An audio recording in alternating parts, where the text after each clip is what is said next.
வீட்டில் யாராவது ஏழை வந்து நின்றால் எது சுட வச்ச சாப்பாடோ, எது அன்னைக்கு சமைச்ச சாப்பாடோ அதை கொடுத்துட்டு, எது பழைய சாப்பாடோ அதை நம்ம சாப்பிடணும். எது சிறந்ததோ அதை பிறருக்கு கொடுத்து, எது போதுமானதோ அதை அதனோடு வாழ வேண்டும். நாம் என் குழந்தைக்கு சிரமம் இருந்தால், அதற்கு மேல் சிரமம் உள்ள ஒரு குழந்தை இருந்தால், என் குழந்தைக்கு நான் கொடுப்பதை விட அந்த குழந்தைக்கு கொடுத்துட்டு இந்த குழந்தைக்கு இருக்கிறத கொடுக்கணும். இவர்கள்தான் முஃமின்கள், இவர்கள்தான் முத்தகீன்கள். இரண்டாவது தன்மை வல் காதிமீனல் கைஸ், ரொம்ப முக்கியமான தன்மை, எல்லா பிரச்சனைக்கும் காரணமான தன்மை, எல்லா டைம் இருக்கக்கூடிய தன்மை. என்ன தன்மை? வல் காதிமீனல் கைஸ், கோபங்களை அவர்கள் விழுங்குவார்கள். முத்தகீன்கள் யார்? கோபங்களை விழுங்குவார்கள். என்ன அர்த்தம்? கோபப்பட மாட்டார்கள். கோபப்படாமல் இருந்தால் எது கிடைக்கும்? எது கிடைக்கும்? பிபி ஏறாவது கொஞ்ச நாள் வாழலாம்னு கிடையாது, மெடிக்கல் செக்கப் போக வேணாம் கிடையாது. கோபத்தை அடக்கினால் சொர்க்கம். ரசூலுல்லாஹி ஸல்லல்லாஹு அலைஹி வஸல்லம் இடத்தில் ஒரு நபித்தோழர் கேட்கிறார், யா ரசூலல்லாஹ், ஒரு அமலை சொல்லுங்கள், அந்த அமல் என்னை சொர்க்கத்தில் அழைத்து செல்ல வேண்டும். லா தக்தப் வலக்கல் ஜன்னah, கோபப்படாதே, உனக்கு சொர்க்கம் உண்டு. உஇத்தத் லில் முத்தகீன், அந்த சொர்க்கம் அவர்களுக்காகத்தான் தயாரிக்கப்பட்டிருக்கிறது. அவர்கள் யார்? கோபத்தை விழுங்குவார்கள். ரசூலுல்லாஹி ஸல்லல்லாஹு அலைஹி வஸல்லம் சொன்னார்கள், ரொம்ப அழகான ஹதீஸ், யார் ஒருவர் கோபத்தை கட்டுப்படுத்துகிறாரோ, அதை வெளிப்படுத்துவதற்கு தகுதி இருந்தும், வெளிப்படுத்த முடியும் என்ற நிலைமை இருந்தும், யார் கோபத்தை கட்டுப்படுத்துகிறாரோ, அல்லாஹ் ரப்புல் ஆலமீன் நாளை மறுமையில் படைப்புகளுக்கு முன்னால் அவரை அழைத்து சொல்லுவான், ஹூரிலின் பெண்ணில் எந்த பெண் உனக்கு தேவையோ எடுத்து செல் என்று. உங்க மனைவி உங்களை கோபப்படுத்துறாங்கன்னு சொன்னா, அந்த கோபத்தை விழுங்குங்கள், அல்லாஹ் இந்த பெண்ணை விட சிறந்த பெண்ணை மறுமையில் தருவான் என்று. ஹூர்லின் உண்டுன்னு சொல்லி அமைதியா இருந்துடணும். இல்ல மாஷா அல்லாஹ். கண்ணியத்துக்குரியவர்களே, வல் காதிமீனல் கைஸ் என்றால் என்ன? கோபத்தை விழுங்குவதென்றால் என்ன? கோபத்தை அடக்குவதற்கும் விழுங்குவதற்கும் என்ன வித்தியாசம்? என்ன வித்தியாசம்? ரசூலுல்லாஹி ஸல்லல்லாஹு அலைஹி வஸல்லம் இடத்தில் ஒரு நபித்தோழர் வருகிறார், உம்மி மக்தூம், கண் தெரியாத நபித்தோழர். யார் இவர்? உம்மி மக்தூம் யார்? இவருக்கு என்ன வேலை சமூகத்தில்? அதான் சொல்லுவார். பிலால் அவர்களும் இவர்களும் முஅத்தின். கண் தெரியாத நபித்தோழர் ரசூலுல்லாஹி ஸல்லல்லாஹு அலைஹி வஸல்லம் குறைஷி பெரிய தலைவர்களோடு பேசிக் கொண்டிருக்கிறார்கள். இவர் வருவதை பார்த்தவுடன் அபஸ வ தவல்லா, மனிதர் வந்த பொழுது முகம் சுளுத்தீர்கள், திரும்பிக் கொண்டீர்கள். அபஸ என்றால் அரபி மொழியில் முகம் சுளித்தல் என்றால் உபூஸ். இந்த கோவப்பட்ட அந்த நெத்தியில 2 கோடு வரும்ல, நெத்திய சுருக்கடா, இந்த கோடுக்கு தான் உபூஸ்னு சொல்லுவாங்க அரபியில. அந்த நிலைமையில் முகம் சுளித்தார். அபஸ வ தவல்லா, அவ்வளவுதான் செஞ்சாங்க ரசூலுல்லாஹ். ஆனா உம்மி மக்தூமுக்கு தெரியுமா ரலியல்லாஹு அன்ஹு ரசூலுல்லாஹ் இப்படி செஞ்சது? தெரியுமா? தெரியுமா? முடியாது, தெரியாது. யாருக்கு தெரியும்? இப்ப கோபப்படும் போது உணர வேண்டும், இந்த கோபத்தை அல்லாஹ் பார்க்கிறான். அவனுக்கு தெரியும், அவனுக்கு இது பிடிக்காது. கோபப்படுபவர்களை அல்லாஹ் ஒருபோதும் நேசிக்க மாட்டான். அறிஞர் சொன்னார், அல்லாஹுடைய கோபத்தை அடையக்கூடிய காரியங்களில் மிக முக்கியமான காரியம் கோபம். கோபம் அடைவதற்கு அல்லாஹ் அந்த உரிமையை கொடுக்கவே இல்லை யாருக்கும். நாம் யார் நமக்கு சமமான படைப்புகள் மீது கோபப்படுவதற்கு? நீ இந்த படைப்பை படைத்தவனா? இந்த படைப்பிற்கு உரிமையாளனா? முடியாது. வல் காதிமீனல் கைஸ் என்றால் கோபத்தை விழுங்கிக் கொள்வார்கள். யாராவது கோபப்படுத்தினா, யாராவது ஒரு விமர்சனம் செஞ்சா, போ அல்லாஹ் உன்னை மன்னிக்கட்டும் போயிருன்னு சொல்லி கோபத்தை காட்டிட மாட்டாங்க. கோபத்தை விழுங்குவார்கள் என்றால் யாராவது கோபப்படுத்தினால் இவன் சிரிப்பான், அடக்கிக் கொள்வான் உள்ளேயே, அது வெளிப்படையாக வரும் சிரிப்பாக. ஜஸாக்கல்லாஹு கைர், இனிமே நான் திருத்திக்கிறேன் போயிடுவார். அவர்கள் தான் கோபத்தை அடக்குபவர்கள். வல் காதிமீனல் கைத், அல்லாஹ் ரப்புல் ஆலமீன் கூறுகிறான், முஃமின்கள் யார், சொர்க்கவாதிகள் யார்? வல்லதீன யஜ்தனிபூன கபாயிரல் இஸ்ம் வல் ஃபவாஹிஷ் வ இதா மா கதிபு ஹும் யக்ஃபிரூன். என்ன ஒரு குவாலிட்டி! அவர்கள் யார்? கோபம் அடைந்தால் மன்னித்து விடுவார்கள். கோபம் வந்தால் கட்டுப்படுத்துவார்கள் என்றெல்லாம் இந்த வசனத்தில் சொல்லல. அவர்கள் கோபப்பட்டால் யார் கோபத்தை ஏற்படுத்தினார்களோ அவர்களை மன்னிப்பார்கள்.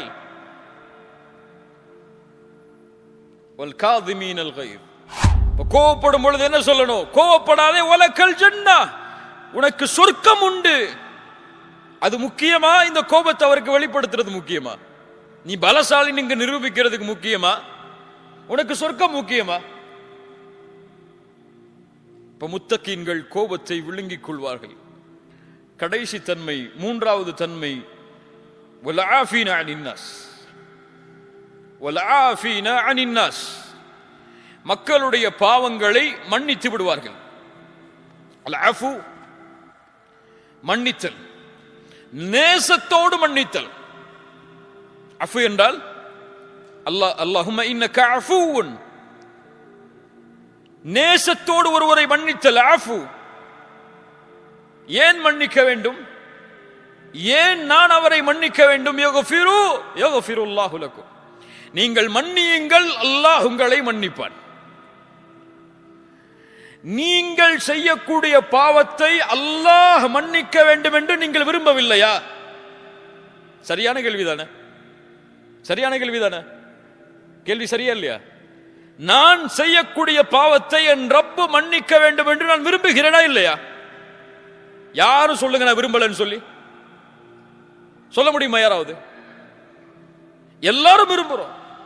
அல்லாஹ் கேட்கிறான், நான் உன் பாவத்தை மன்னிக்க வேண்டும் என்று நீ விரும்புகிறாய், ஆனால் சக மனிதன் உனக்கு பாவம் செய்தால் நீ அவனை மன்னிக்க மாட்டாயா? என்ன முரண்பாடு இதில்? யாரை பார்த்து அல்லாஹ் கேட்கிறான் தெரியுமா? வலா யஅ்தலி உலுல் ஃபضل மின்கும் வஸ்ஸஅதி அய்யுது உலில் குர்பா வல் யதாமா அய்யுது உலில் குர்பா வல் மசாகீன வல் முஹாஜிரீன ஃபீ சபீலில்லாஹ். உங்களில் யாருக்கு கண்ணியம் கொடுக்கப்பட்டதோ அவர்கள் ஒருபோதும் சத்தியம் செய்ய வேண்டாம், தன்னுடைய உறவினர்களுக்கும் ஏழைகளுக்கும் முஹாஜிரான நபித்தோழர்களுக்கும் கொடுத்து வந்த உதவியை இனிமேல் செய்ய மாட்டேன் என்று. ஃபல்யஃபு வல்யஸ்ஃபஹு அலா துஹிப்பூன யக்ஃபிரல்லாஹு லக்கும், அதை மன்னிக்கட்டும், அவர்கள் விட்டுக் கொடுக்கட்டும். அல்லாஹ் உங்களை மன்னிப்பதை நீங்கள் விரும்பவில்லையா? யாரை பார்த்து கேட்கிறது இந்த வசனம்? அபூபக்கர் சித்தீக் ரலியல்லாஹு அன்ஹு, இந்த உம்மத்தில் அல்லாஹ்வுடைய ரசூலுக்கு பிறகு கண்ணியமானவர், இந்த உம்மத்தில் நபிமார்களுக்கு பிறகு கண்ணியமானவர். என்ன செய்தார்? தன் மகள் ஆயிஷா ரலியல்லாஹு அன்ஹா, அபூபக்கர் அவர்களுக்கு மட்டும் மகளா? யாருக்கு மனைவி?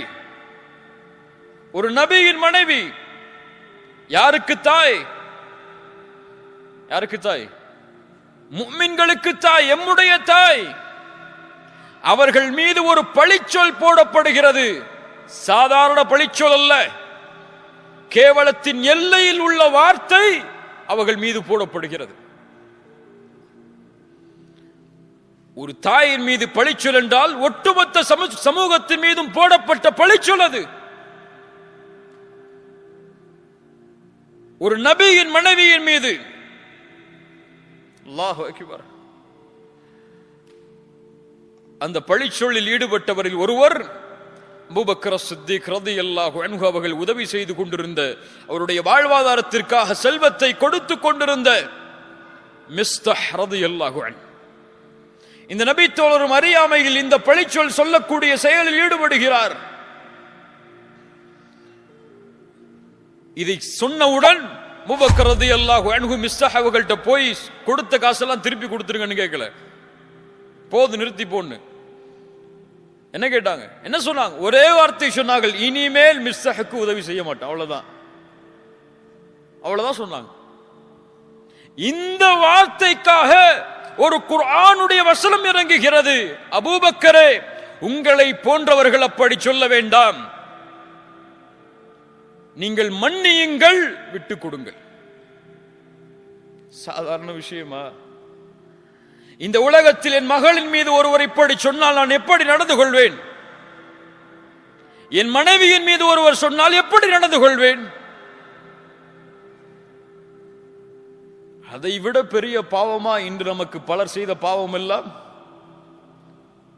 அல்லாஹ் இப்படிப்பட்ட அருவருக்கத்தக்க ஒரு செயலை செய்த பாவத்தையே மன்னியுங்கள் அபூபக்கரே, விட்டுக் கொடுங்கள் அபூபக்கரே, நீங்கள் செய்த பாவத்தை நான் மன்னிக்க வேண்டும் என்பதை நீங்கள் விரும்பவில்லையா? இன்னைக்கு ஒரு 100 ரியால கொஞ்சம் கூட குறைச்சு வச்சிருப்பாரு, அவ்வளவுதான். இனிமே வாழ்க்கை முழுக்க அவங்ககிட்ட பேசவே மாட்டேன் நான். காசு பண சொத்து விஷயத்தில் அண்ணன் தம்பிக்குள்ள சண்டை, பரம்பரையா பேசாம இருப்பாங்க ரெண்டு குடும்பமும். இவர்களுக்கெல்லாம் ஒரு ஹதீஸ் ரசூலுல்லாஹி ஸல்லல்லாஹு அலைஹி வஸல்லம் சொன்னார்கள், சொர்க்கத்துடைய வாசல் திறக்கப்படுகிறது வியாழக்கிழமையும் திங்கட்கிழமையும். அல்லாஹ் ரப்புல் ஆலமீன் அல்லாஹ்விற்கு இணை வைக்காத எல்லோர்களையும் மன்னிக்கிறான், இருவரை தவிர. இணை வைக்காதவர்கள் மன்னிக்கப்பட மாட்டார்கள், இந்த இருவரும் மன்னிக்கப்பட மாட்டார்கள். இணை வைக்காதவர்கள் மன்னிக்கப்படாதது சரி, அவர்களோடு இணைந்த இந்த இருவர் யார்? தங்களுக்குள் பகைமையால் பேசாமல் இருப்பவர்கள், தங்களுக்குள் பகைமையால் வெறுத்து வாழ்பவர்கள். அல்லாஹ் கூறுவான், இவர்கள் எப்போது சமாதானம் ஆகிறார்களோ அதுவரை அவர்களை விட்டு விடுங்கள். அல்லாஹ் மன்னிக்கப்பட்டான். இந்த தன்மையோடு நீங்கள் வாழ்ந்து தொழுது என்ன பலன்? இந்த தன்மையோடு வாழ்ந்து சுன்னாவை கடைபிடித்து என்ன பலன்? உங்களை விட சிறந்தவர்கள் அப்போது சுன்னாவை கடைபிடிக்காதவர்கள். அப்படியே இல்லையா? முஸ்லிம் சமூகத்துடைய பெரும் முசீபா இது. யாராவது அவரை பத்தி பேசிட்டாங்களா, முடிஞ்சு போச்சு. யாராவது அவரை பத்தி விமர்சனம் செஞ்சிட்டாங்களா, முடிஞ்சு போச்சு. யாரையாவது அவருக்கு முன்னாடி குரலை உயர்த்திட்டாங்களா, முடிஞ்சு போச்சு.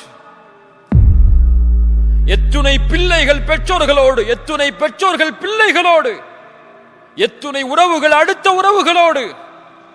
இதுவரை இங்க வந்திருக்கக்கூடிய எத்தனை பேர்ட்ட இந்த தன்மை இருக்கும்? நம்ம குடும்பத்தில் எத்தனை பேர்ட்ட இதுவரைக்கும் பேசாம இருப்போம்?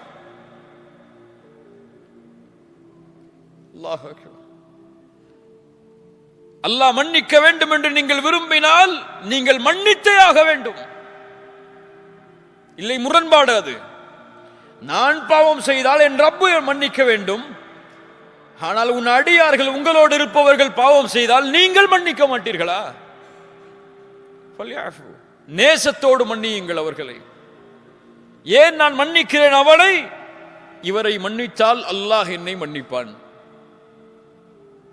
சுப்ஹானல்லாஹ். தனக்கு எதிராக 10 ஆண்டுகள் போரின் மூலமாக தன்னுடைய உறவுகளும் தன்னுடைய தோழர்களும் போரில் இறப்பதற்கு காரணமாக இருந்த அத்துணை குறைஷிகளையும் ரசூலுல்லாஹ் சொன்னார்கள், லா தஸ்ரீப அலைக்குமுல் யௌம் அன்துமுத் துலகா. உங்கள் மீது எந்த பழியும் தீர்க்கப்படாத இந்த நாள் உங்களை நான் மன்னிக்கிறேன், உங்களை நான் விடுதலை செய்கிறேன்.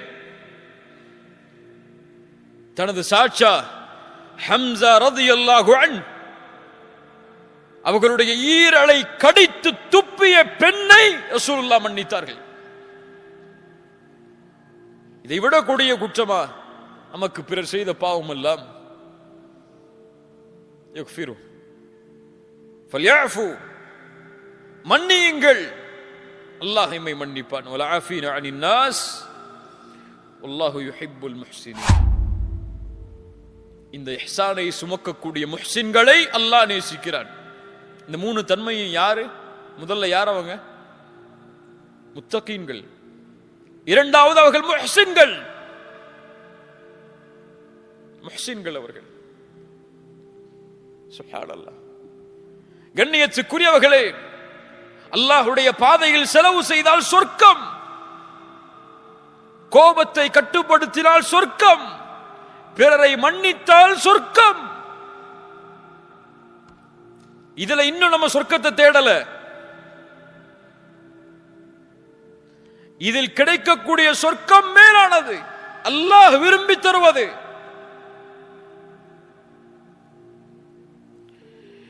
முஹ்சின்கள் யார்? அவர்களுக்கு என்ன அல்லாஹ் கொடுப்பான்? லில்லதீன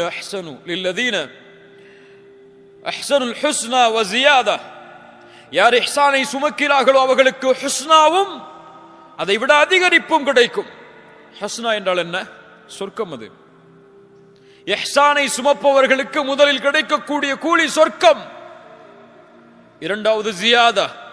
ஜியாதா என்றால் அல்லாஹுவை பார்ப்பது.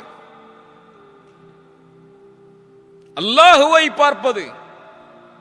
வல்லாஹு யுஹிப்புல் முஹ்சினீன். இந்த 3 தன்மைகளையும் சுமக்கக்கூடிய அந்த முஹ்சின்களை அல்லாஹ் நேசிக்கிறான். நீங்கள் கோபத்தை கட்டுப்படுத்தினால் உங்களுடைய கூலி இன்ஷா அல்லாஹ் நாளை மறுமையில் அல்லாஹுவை பார்ப்பீர்கள். அது வேணாமா? இப்ப கோபப்படுங்க. நீங்கள் பிறரை மன்னித்தால் நாளை மறுமையில் அல்லாஹுவை நீங்கள் சந்திக்கலாம். இந்த எண்ணம் உங்களிடத்தில் இருந்தால் நீங்கள் அல்லாஹுவை சந்திப்பதை விரும்புவது என்ன? அல்லாஹ் உங்களை சந்திப்பதை விரும்புகிறான். மன் அஹப்ப லிகா அல்லாஹ் அஹப்ப அல்லாஹு லிகாஅஹு. ஒருவர் அல்லாஹுவை சந்திக்க விரும்பினால் அவரை சந்திக்க வேண்டும் என்றும் அல்லாஹ் விரும்புகிறான்.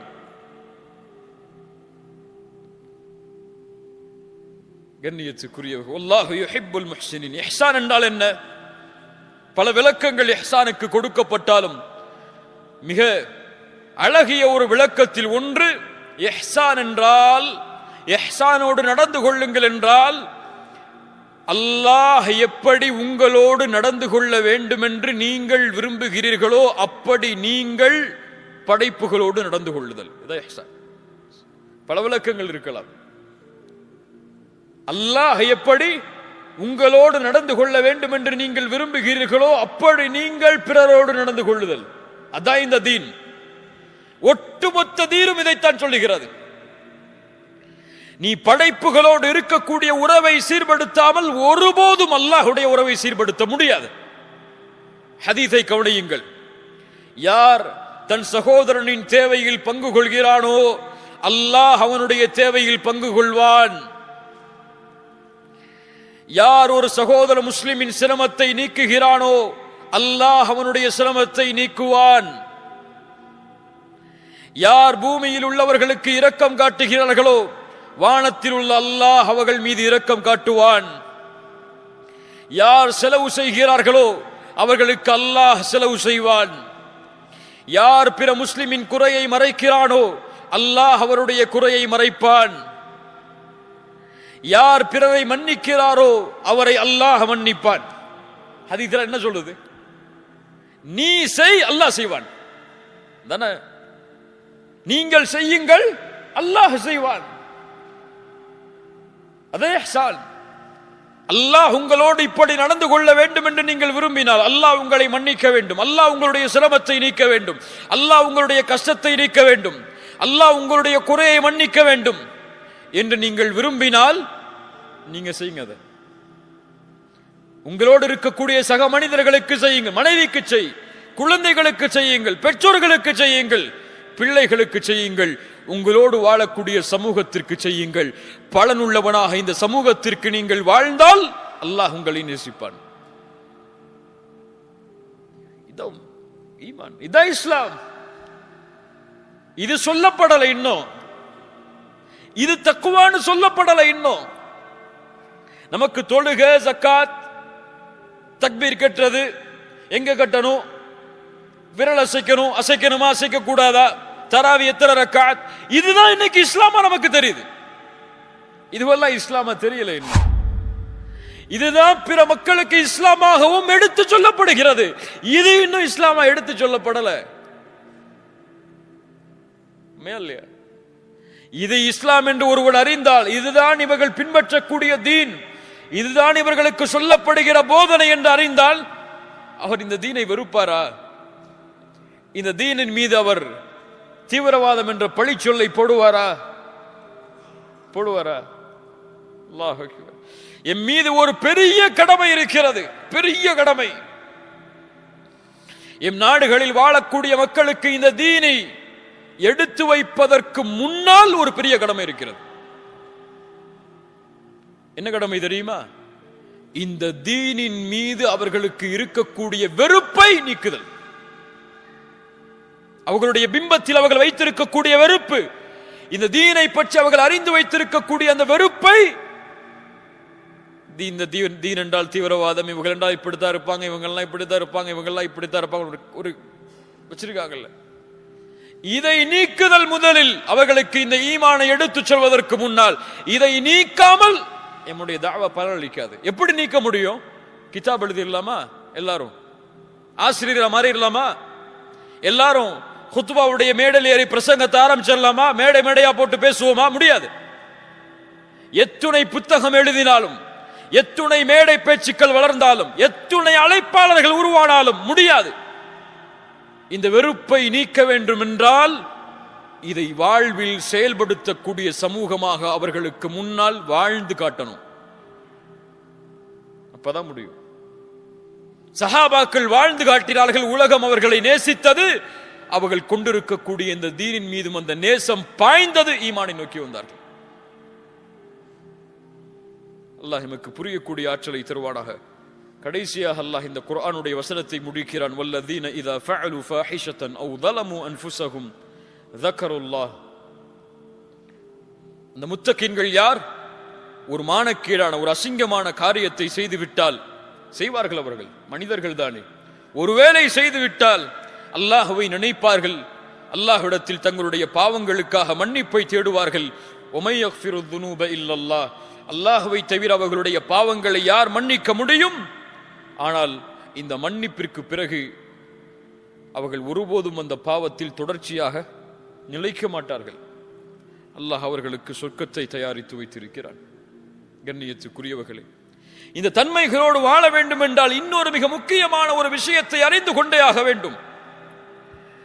ஒரு முஃமின் அமல் செய்வதாக இருந்தால் சொர்க்கத்தை குறிக்கோளாக கொண்டு அமல் செய்யாதீர்கள். நரகத்திலிருந்து பாதுகாப்பு கிடைக்க வேண்டும் என்பதற்காக மட்டும் அதை நோக்கமாக கொண்டு அமல் செய்யாதீர்கள். ஒரு முஃமின் தன்னை எண்ணிக்கொள்வான், சொர்க்கம் அல்லாஹ்விடத்தில் எனக்கு கொடுக்கப்படவில்லை என்றாலும், நரகத்திலிருந்து சொர்க்கம் படைக்கப்படவில்லை என்றாலும், நரகமே படைக்கப்படவில்லை என்றாலும் நான் ஒருபோதும் என் ரப்புக்கு நான் மாறு செய்ய மாட்டேன். எனக்கு தேவை அவனுடைய முஹப்பா. உமர் இப்னுல் கத்தாப் ரலியல்லாஹு அன்ஹு, சுஹைப் அர்-ரூமி ரலியல்லாஹு அன்ஹு அவர்களை பற்றி சொல்லுவார்கள், இவர் யார் தெரியுமா? இவர் சொர்க்கம் படைக்கப்படவில்லை என்றாலும், நரகம் படைக்கப்படவில்லை என்றாலும் ஒருபோதும் இவர் அல்லாஹ்விற்கு மாறு செய்ய மாட்டார்.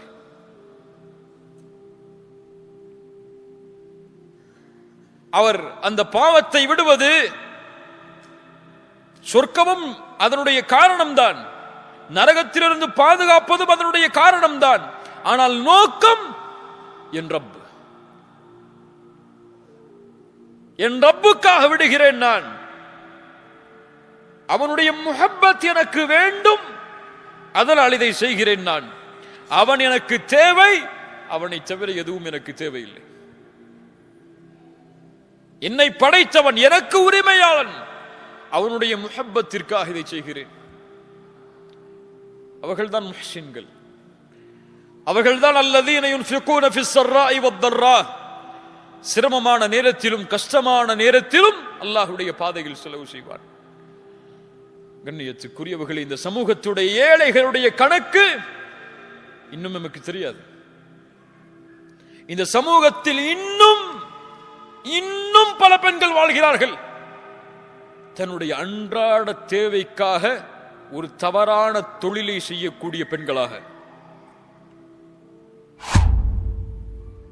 எத்தனையோ முஸ்லிம் நாடுகளில் வேலைக்கு போகக்கூடிய பெண்களிடத்தில் இந்த தன்மை இருக்கிறது. ஏன் செய்கிறாள்?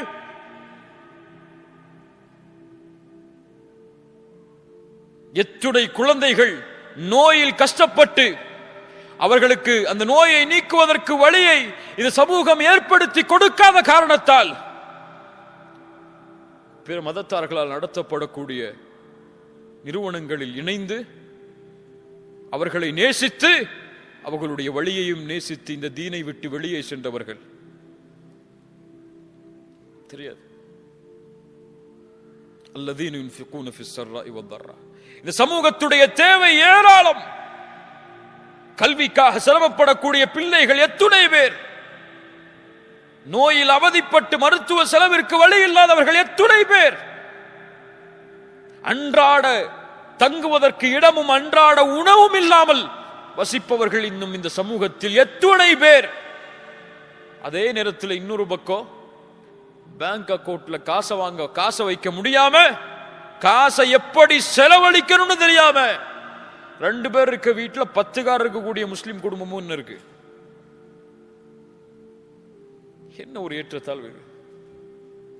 இதுவா முஸ்லிம் சமூகம்? இதையா ரசூலுல்லாஹி ஸல்லல்லாஹு அலைஹி வஸல்லம் கட்டமைக்க வேண்டும் என்று விரும்பினார்கள்? ரசூலுல்லாஹ்வுக்கு முன்னாடி ஒரு ஏழை வந்துட முடியுமா? அவருடைய சிரமம் நீக்கப்படாமல் அவர் சென்றிட முடியுமா அந்த இடத்தை விட்டு? சஹாபாக்களுக்கு முன்னால் அப்படி ஒரு இருப்பதாக தெரிந்தால் நபித்தோழர்கள் சும்மா இருந்துருவாங்களா? நம்ம ஊர்ல, நம்ம தெருல, நம்மளுடைய வசிப்பிடங்களுக்கு பக்கத்தில் எத்தனை பேர் இருக்காங்க? அல்லாஹ் பாதுகாக்கணும். இதை செய்தால் முத்தகி, இதை செய்தால் முஹ்சின், இதை செய்தால் சொர்க்கம்.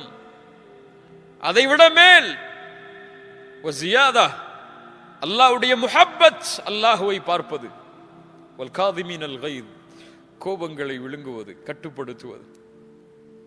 காரணம் சொல்ல முடியாது, எனக்கு பிபி இருக்கு நான் கோபப்படுறேன்னு சொல்லி, இதெல்லாம் செல்லுபடியாகாது. நீ என்ன இருந்தாலும் வல் காதிமீனல் கைத், கட்டுப்படுத்து, முயற்சி செய், போராடு நப்சோடு. ரமதானில் எப்படி போராடுகிறாயோ அது போன்று போராடு, அல்லாஹ் தருவான். வல் காதிமீனல் கைத் வல் ஆஃபீன அனின் நாஸ். என்ன மக்கள் பாவம் செய்தாலும் சரி, தன் உள்ளத்தை சுத்தமா வச்சிருவார். யாரை பற்றிய சிரமத்தையும் தன்னுடைய உள்ளத்தில் சுமந்து ஒரு சுமையோடு இந்த பூமியில் வாழ மாட்டான். அவன் ரொம்ப ஃப்ரீயா இருப்பான். அப்படியே இல்லையா? யாராவது பாவம் செஞ்சுட்டாங்க, அவர் என்ன ஏசிட்டார், அவர் என்ன திட்டார், அவர் எனக்கு சண்டை போட்டார், அவர் என் காசு எடுத்துட்டார், இது உள்ளத்துல இருந்தா என்ன இருக்கும்? எப்பவுமே சோகமாவே இருப்பாரு, எப்பவுமே ஒரு சுமையை சுமந்துகிட்டே இருப்பாரு. அவர் ஏசிட்டாரா, அல்லாஹ்வுக்காக அவரை மன்னிச்சிடுறேன். இவர் காசு எடுத்துட்டாரா, பரவாயில்ல, துன்யா தானே, அல்லாஹ்வுக்காக மன்னிச்சிடுறேன். என்ன ஆகுது? எல்லாம் வெளியே போகுது. அவர் நஃப்ஸ்ல எந்த சுத்தமும் கிடையாது, யாரை பத்திய வஞ்சகமும் கிடையாது. ரசூலுல்லாஹ் இப்படி ஒரு சஹாபியை பார்த்து சொன்னாங்க, அவர் யார்? சொர்க்கவாதி. யாரை பற்றிய வஞ்சகமும் அவருடைய உள்ளத்துல கிடையாது. ஆனா எல்லா வஞ்சகமும் இன்னைக்கு நம்ம கல்வில இருக்கு. இங்க இருக்கக்கூடிய பலருடைய கல்வி, என்னுடைய கல்வையும் சேர்த்து சொல்கிறேன், யாரை பத்தியாவது ஒரு தப்பான என்ன உள்ளத்துல சுமந்துகிட்டே இருக்கோம். நம்ம அவரா அவர் அப்படி, இவரா இவர் இப்படி, அவரா அவர் அப்படி, நம்மளுக்கு ஒரு கிரைட்டீரியா வச்சு அதுல செட் ஆகலன்னா தூக்கி அங்க வச்சிடறோம். அவரை